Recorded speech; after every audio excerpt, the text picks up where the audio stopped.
আসসালামু আলাইকুম রাহমাতুল্লাহ বরকাতু। আমাদের কাছে অনেকেই বলেন যে ভাই, হালুয়া বানাইতে যেই পরিমাণ খাটনি, অনেক আইটেম আমাদের পক্ষে সম্ভব না।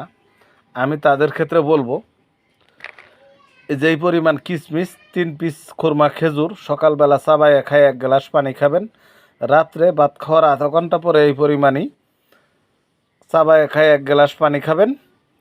আর ঘুম থেকে ওঠার পর আরেকটা কাজ করবেন আপনারা, 10 থেকে 15 গ্রাম ছোলা বুট ভিজিয়ে রাখবেন।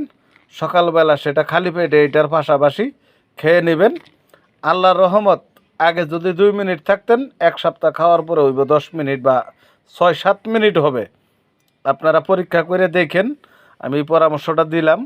আর যার কাছে ভালো লাগবে অবশ্যই সাবস্ক্রাইব করে রাখবেন। আর এটার হালুয়ার ভিডিও দিব আপনাদেরকে ইনশাল্লাহ। আর ফেসবুক থেকে দেখলে ফলো দিয়ে রাখবেন নিত্য নতুন এরকম ভিডিও পেতে ইনশাল্লাহ।